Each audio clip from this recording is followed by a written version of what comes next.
Hey friend, welcome back to the Toks Talk Podcast, a space where I give you strategies and tips about entrepreneurship, relationships, and personal development. Happy Wednesday, happy hump day. I hope you're having an amazing week so far. This is the final part of our healing series. So just for a little recap of what we've been doing so far, and if you haven't listened, please take a listen back from episode 151 up to this one so you can be caught up and really understand exactly what it is that we have been talking about for the past 5 weeks.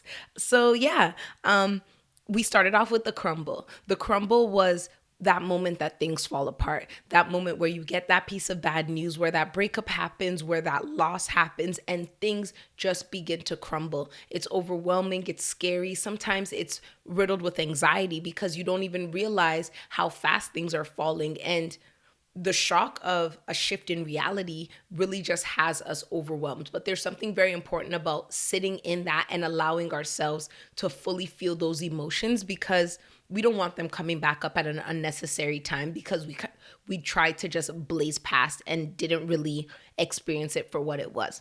So after the crumble comes the unlearning. And this is where you take all of the pieces of that rubble and you sit with it. You look at it and you decide what you want to take with you, right? In every single moment and experience that we have, there is always at least one important thing to take from it. Everything is not a waste. It's not all just horrible to be forgotten. So in the unlearning part, that's when you take the pieces from the crumble that are necessary, and then you also determine the ones that aren't and decide that, okay, this is a habit that I have, this is a mentality that I have that no longer serves me, and I don't want to take it with me and continue to move forward with it. So you unlearn those, you remove those, and then you grab all the good stuff and you continue to take it with you.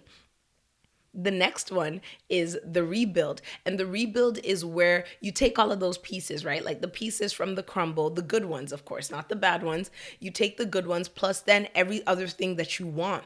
You have this unique position at rock bottom to decide what you want to build, right? Like you're at the bottom, things in this certain sphere of your life are not looking the way you want them to. They might not even be able to look any worse. But what happens is that now from that foundation, you have this privilege and ability to decide what you want to build and what you want things to look like in the future. So this rebuild part is where you start to take those pieces, you take a few other ones, you some new perspectives that you've never considered before, and you add them all together and you start to rebuild whatever it is you want your life to be, whatever it is you want your situations to be, whatever it is you want your relationships to be, whatever it is you want your business to be. You start to rebuild however you want it for whatever reason and to whatever end that you decide is worthy to you.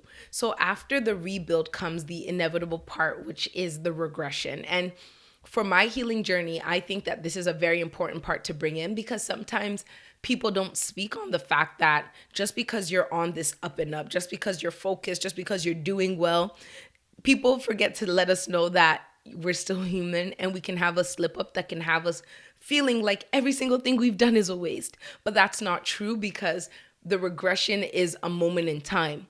But with all the tools we've had, the tools we've built from the crumble, the unlearning, and the rebuild, we can literally get back to that place much faster. Like a regression is not the same as a crumble, because a crumble happens and it's uncontrolled, it's confusing, it's messy, but you've already done so much of the work that now on the regression, you're not starting from ground zero. You've already built this foundation and you have a few of the tools. So you have this ability to like pick it back up and get back to where you were quite quickly, right? Because sometimes the crumble process and getting to the rebuild could take us months, could take us years, could take us a really long time. But usually when we have that regression, it could maybe take a week or two for us to get right back to where we were, because we're not starting from ground zero. So now the final part of this healing journey, as I said, is the triumph, right? And this is the phase that we all hope to get to. And the interesting thing about the triumph that I have found is that it's not roses.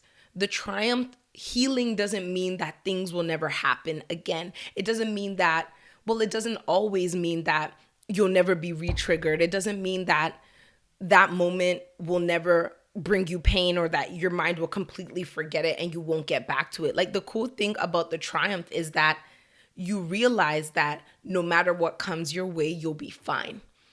And I think that's the beauty of it. And sometimes when people talk about I'm healed, I'm healed, I'm healed, at least for me, I found that we like to put this pedestal on it, so that then in those moments where there's the potential for a regression after we've healed, we get so down on ourselves thinking like, I've healed, I'm not supposed to feel this way anymore, I'm not supposed to see this person and be triggered, I'm not supposed to have these memories, I'm not supposed to have these thoughts. But that's not true. We understand that we get to a place where we're better than it. Like, yes, it's gonna come, but it's not gonna overcome. It's gonna come my way, but it's not gonna overcome me. I'm gonna experience it, but it's not gonna engulf me. I'm gonna be able to move on no matter what happens, because I understand that there's more for me. I've worked actively towards that, and I can always pull myself back to that place whenever I'm feeling down or discouraged, or when I have another potential regression and move back to what I thought I would never go back to, So that's the thing about the triumph. I don't want any of you to be sitting here and thinking that the fact that that person still crosses your mind every once in a blue moon means that you haven't healed. Remember the times when that person would cross your mind and you wouldn't be able to help but text them, but now they cross your mind and it fleets, and before you know it, you're doing something else. That's healing. That, my friend, is healing. So please, please, please give yourself grace. Like, the triumph is a self-actualization. It's the wholeness phase where you know who you are and you walk boldly in it. You figure out who you are. You've gone through it. You've processed. You've healed, right? And this healing journey, as I said, this is like the personal microcosm of it, but there are a lot of external factors that also go into it, right? Part of your healing journey during the rebuild might be the necessity for therapy, because you realize that in the unlearning phase, there's a lot of things you need to unlearn. So in order to do that, you need to call in reinforcements. It can be you getting really close with friends, catching up with them, making sure you keep them in the loop, because they are your wise counsel. They are your VIPs. They're the people in your life who have your best interest at heart, and you're not yet at a place where you can do it by yourself, right? But when you finally reach the triumph, when you get to that place, all of those tools that you've put in place have not just been tools, but now they've become internalized. You realize who you are, what you want for yourself, how to get there. You see the journey that you've been on to get there. And you kind of just decide that this is a great place to be and I want to stay here as long as possible. Understanding that even when I do fall off the track, I know the route back home. I know the route to get back to myself and to what I want to be, to who I represent, what I love, and the version of myself that I feel most whole and most at home in. So that's really just the triumph phase. It's a great place to be in, a place that for those of you on your healing journey, I wish for you to get to. And I hope that as you're on the journey trying to get there, that you are patient with yourself and you give yourself grace as you continue to do this, because it's not easy. It's not one size fits all. That's why these labels that I've given, these 5 categories, are quite general. And that's why it doesn't go too deep into specifics, because it's going to look extremely different for each and every single one of you. And I wouldn't want you feeling that because this is how Toks said it should look. One, I'm not a mental health professional. This is just the life that I've lived in, my purpose in sharing the way that I've lived my life and the things I've come through to hopefully help others. But also, it's not perfect, right? The journey that I went through to get to where I am now, in terms of maybe my heartbreak or mourning my father, if I have a business disappointment or something else, the journey might look absolutely different from that.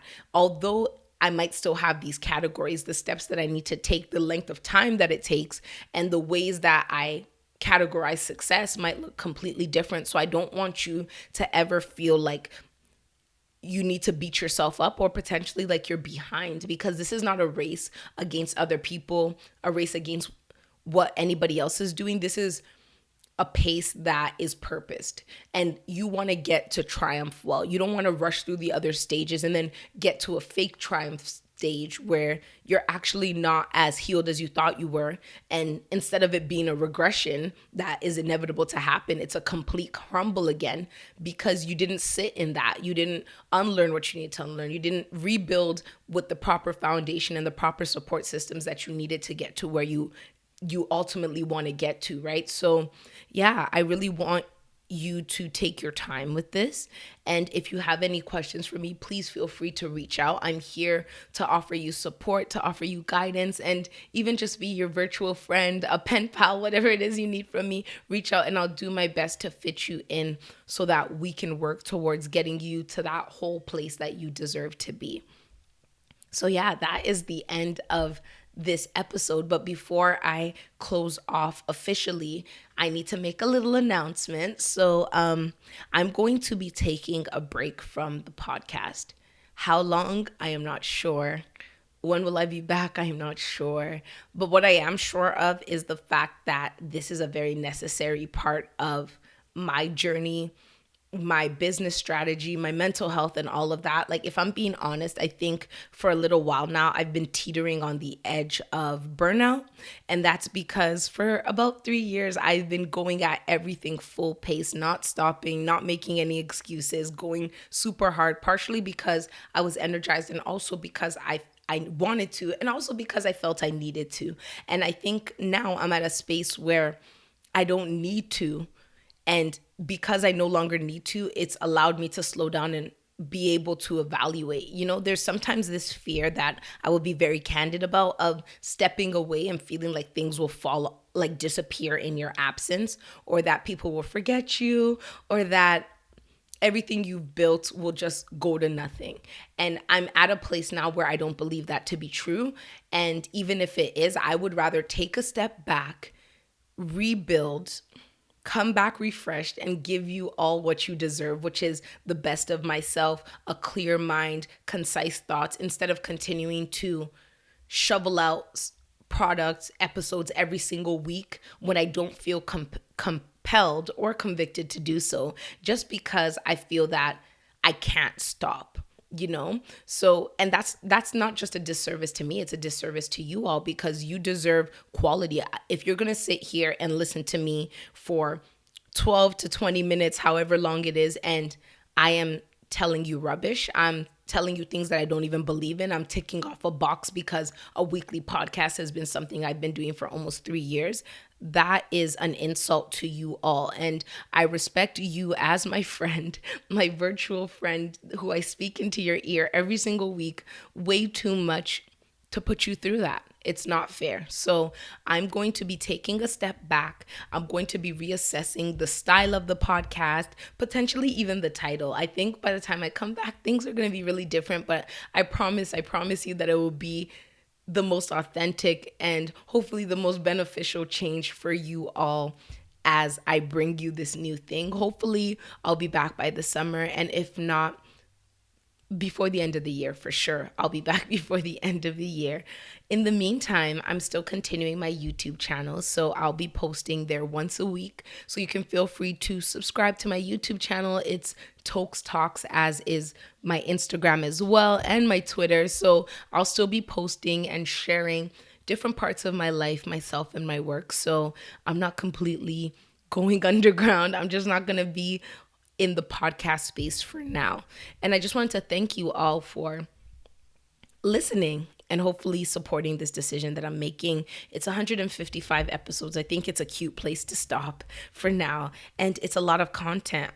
Some of you English who have just joined me now and haven't really seen everything else I've done, you have a lot to catch up on. There's a lot of content out there. There's a lot of podcast episodes on a myriad of topics. So feel free to listen to my old stuff, share it, and support me that way and get your fix that way, right? And I will see you again very, very, very shortly. Have an amazing week, and I'll talk to you soon. Bye.